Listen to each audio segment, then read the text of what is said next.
दृष्टि आईएएस के टुडे जी के प्रोग्राम में आपका स्वागत है। शुरुआत करते हैं पिछले अभ्यास प्रश्न से, जिसमें हमने आपसे पूछा था निम्नलिखित में से कौन सा कथन प्रधानमंत्री राष्ट्रीय राहत कोष यानी पीएमएनआरएफ के संबंध में सही नहीं है। आपके ऑप्शन थे।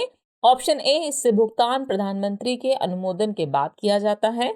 ऑप्शन बी, इसका गठन संसद द्वारा किया गया है। ऑप्शन सी, इसे आयकर अधिनियम के तहत एक ट्रस्ट के रूप में मान्यता प्राप्त है। या फिर ऑप्शन डी, इसके अध्यक्ष भारत के प्रधानमंत्री होते हैं। इस प्रश्न का सही उत्तर है विकल्प बी, इसका गठन संसद द्वारा किया गया है। यह कथन सही नहीं है, बाकी के सभी कथन सही हैं। आप में से कई व्यूअर्स ने इस प्रश्न का एकदम ठीक जवाब दिया है। चलिए अब आगे की बात को एक्सप्लेनेशन से समझते हैं। हाल ही में भारत के प्रधानमंत्री ने नासिक शिरडी राजमार्ग पर एक दुर्घटना में जनहानि पर गहरा दुख व्यक्त किया है।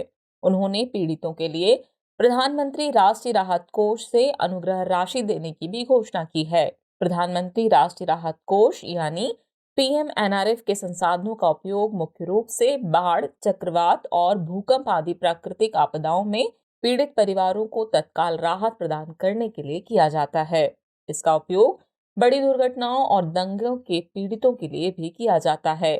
इसकी स्थापना वर्ष 1948 में हुई थी। इसके अध्यक्ष भारत के प्रधानमंत्री होते हैं और इसमें भुगतान इनके अनुमोदन से किया जाता है। इसे आयकर अधिनियम के तहत एक ट्रस्ट के रूप में मान्यता प्राप्त है। इसका गठन संसद द्वारा नहीं किया गया है, इसलिए विकल्प बी सही होगा। इसे आयकर अधिनियम 1961 के तहत छूट भी प्राप्त है। इस तरह इस प्रश्न का सही उत्तर हुआ विकल्प बी, इसका गठन संसद द्वारा किया गया है। यह कथन गलत है, बाकी के सभी कथन सही हैं। चलिए अब शुरुआत करते हैं आज के एपिसोड की। तो आज के एपिसोड का पहला प्रश्न है, निम्न में से कौन चुन्यून की सबसे अच्छी व्याख्या करता है। आपके ऑप्शन है येलो सी में द्वीपों का एक समूह, इंडोनेशिया में ज्वालामुखी, मध्य एशिया में जनजातीय समूह, या फिर चंद्र नववर्ष के आसपास यात्रा अवधि। तो इस प्रश्न का सही उत्तर है विकल्प डी, चंद्र नववर्ष के आसपास यात्रा अवधि। हाल ही में चीन से चुन्यून के रूप में दुनिया का सबसे बड़ा वार्षिक प्रवासन शुरू हुआ है। चुन्यून चंद्र नववर्ष के आसपास यात्रा की अवधि है, इसलिए विकल्प डी सही है। ये 40 दिनों की अवधि है, जिसमें हजारों चीनी अपने परिवारों के साथ वसंत उत्सव मनाने के लिए यात्रा करते हैं। इस साल यह 7 जनवरी से शुरू होकर 15 फरवरी तक चलेगा।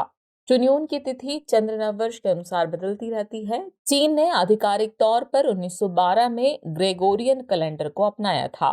हालांकि चीन में छुट्टियां चंद्र सौर कैलेंडर का उपयोग करके तय की जाती हैं। चंद्र नववर्ष की तारीख चंद्रमा के चरणों पर निर्भर करती है, जो हर साल अलग होती है। इस तरह इस प्रश्न का सही उत्तर है विकल्प डी, चंद्र नववर्ष के आसपास यात्रा अवधि। चलिए अगला प्रश्न देखते हैं। हाल ही में चर्चित Su-35 फाइटर जेट्स किस देश से संबंधित है। आपके ऑप्शन है फ्रांस, रूस, इजराइल या फिर स्वीडन। तो इस प्रश्न का सही उत्तर है विकल्प बी, रूस। ईरान रूस से कई Su-35 फाइटर जेट्स की डिलीवरी लेने जा रहा है, इसलिए विकल्प बी सही है। Su-35 multi role super manoeuvrable 1 seat fighter jet है। इसे हवा और जमीनी खतरों से निपटने और दुश्मन के नौसैनिक बलों का मुकाबला करने के लिए डिजाइन किया गया है। इसमें onboard radar control system, optical locating system और सेल्फ डिफेंस कॉम्प्लेक्स है। यह हवा में विमानन समूह की कार्रवाइयों को नियंत्रित करने के साथ साथ सबसे आधुनिक निर्देशित विमान मिसाइलों को लागू करने में सक्षम है। इसके अलावा इसमें सुपर गतिशीलता क्षमता है, जिससे यह 2.25 मैक की अधिकतम गति प्राप्त कर सकता है। Su-35 को Su-27 और MiG-29 लड़ाकू विमानों के प्रतिस्थापन के रूप में प्रस्तावित किया जा रहा है। इस तरह इस प्रश्न का सही उत्तर है विकल्प बी, रूस।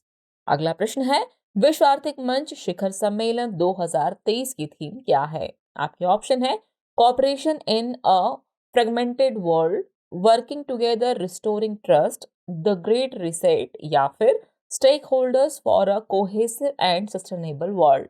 तो इस प्रश्न का सही उत्तर है विकल्प A, cooperation in a fragmented world. चलिए एक्सटेंशन आगे की बात को समझते हैं। हाल ही में स्विट्जरलैंड के दावोस में वार्षिक विश्व आर्थिक मंच शिखर सम्मेलन का 53वां संस्करण शुरू हुआ। इस वर्ष के विश्व आर्थिक मंच शिखर सम्मेलन की theme corporation in a fragmented world है, इसलिए विकल्प ए सही है। इस वर्ष जर्मन चांसलर ओलाफ स्कोल्स इस कार्यक्रम में भाग लेने वाले एकमात्र G7 नेता हैं। आपको बता दें कि वर्ल्ड इकोनॉमिक फोरम एक अंतर्राष्ट्रीय गैर सरकारी और लॉबिंग संगठन है। इसकी स्थापना 24 जनवरी 1971 को जर्मन इंजीनियर और अर्थशास्त्री क्लॉस श्वाब ने की थी। इसे मूल रूप से यूरोपीय प्रबंधन फोरम कहा जाता था। यह स्विट्जरलैंड के जिनेवा में स्थित है। इस तरह इस प्रश्न का सही उत्तर है विकल्प A, corporation in a fragmented world. अगला प्रश्न है लेंटेना कैमारा क्या है? आपके ऑप्शन है ईल की प्रजातियां, आक्रामक झाड़ी, ताजे पानी में रहने वाली मछली या फिर सबसे बड़ा फूल। तो इस प्रश्न का सही उत्तर है विकल्प बी, आक्रामक झाड़ी।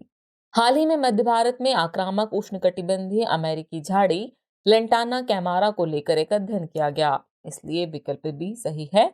इसके अनुसार लेंटाना कैमारा को हटाने से जंगल में पक्षी की प्रजातियों की संरचना में बदलाव आया है।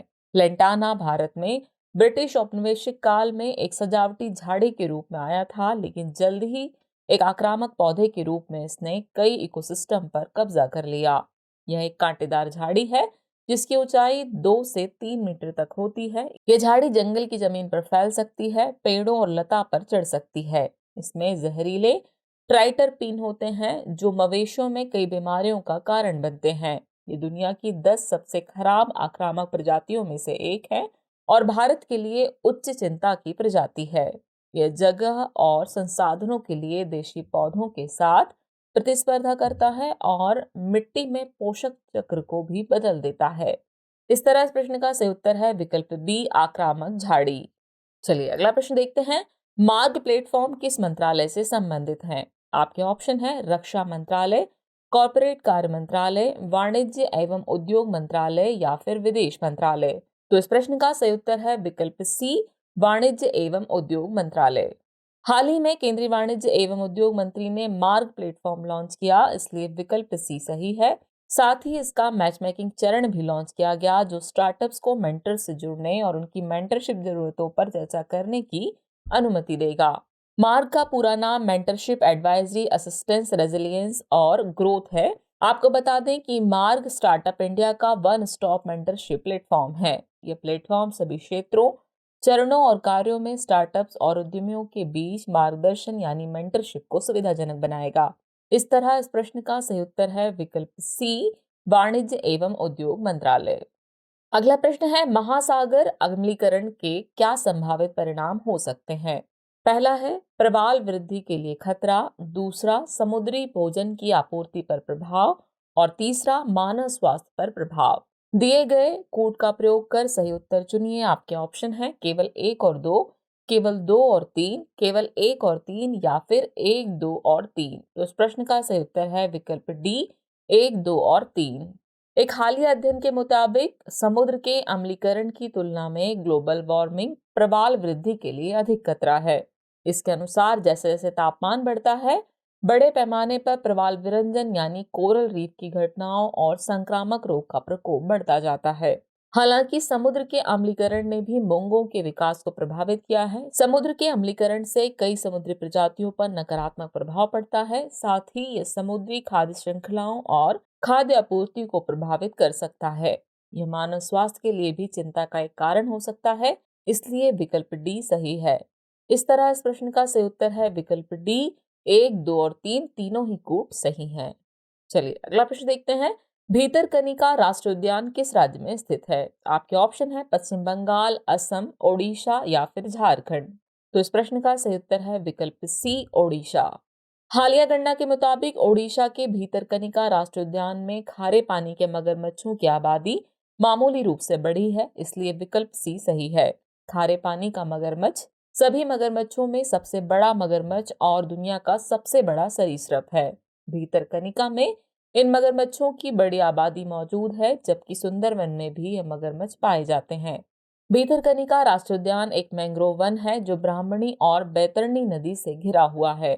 इस मैंग्रोव को 2002 में अंतर्राष्ट्रीय महत्व की रामसर आर्द्रभूमि नामित किया गया था। इसके पास गहिरमाथा समुद्र तट स्थित है जो ओडिशा का एकमात्र कछुआ अभयारण्य है।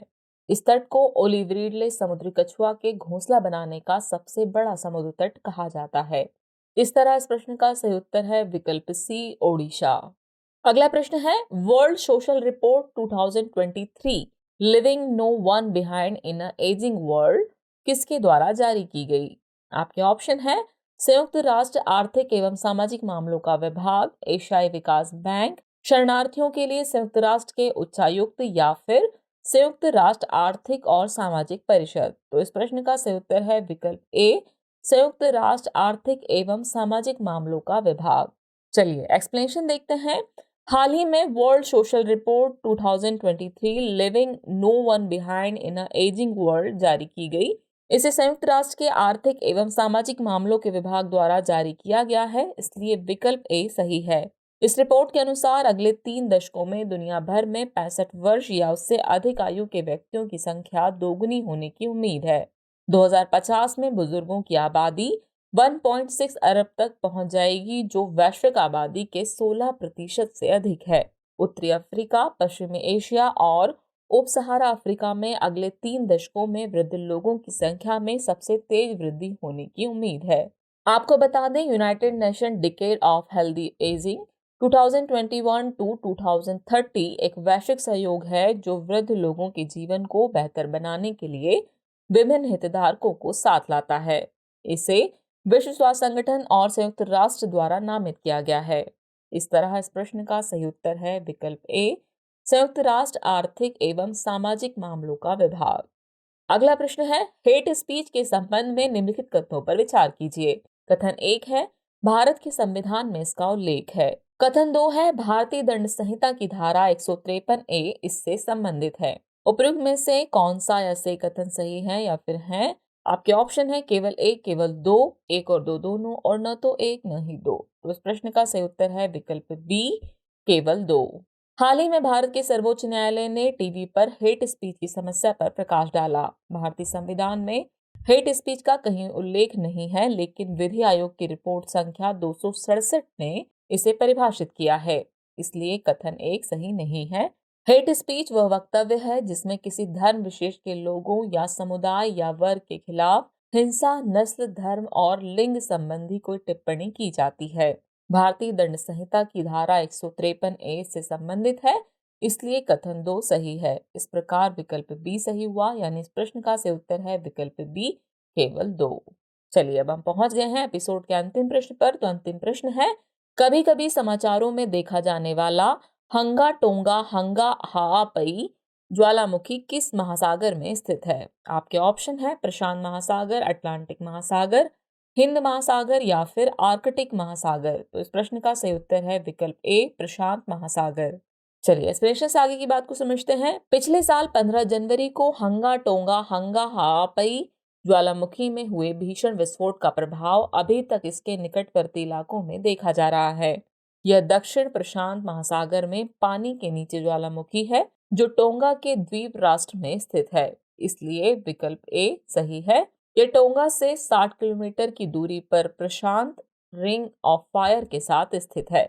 आपको बता दें कि प्रशांत रिंग ऑफ फायर प्रशांत महासागर में एक क्षेत्र है। इसकी विशेषता सक्रिय ज्वालामुखियों और भूकंपों की लगातार आवृत्ति है। यह दुनिया के लगभग 75% ज्वालामुखियों का घर है, तो वहीं दुनिया के लगभग 90% भूकंप यहीं आते हैं। इस तरह इस प्रश्न का सही उत्तर है विकल्प ए, प्रशांत महासागर। चलिए अब नोट कर लीजिए आज का अभ्यास प्रश्न। तो अभ्यास प्रश्न है, अंधता नियंत्रण नीति लागू करने वाला पहला राज्य कौन बना है? आपके ऑप्शन है option A Gujarat, option B Karnataka, option C Rajasthan या फिर ऑप्शन डी पंजाब। तो इस प्रश्न का सही उत्तर कमेंट बॉक्स में देना न भूलें। जल्द ही मिलते हैं नए एपिसोड में नए नए सवालों और उनकी नई नई जानकारियों और जवाबों के साथ। तब तक के लिए शुक्रिया।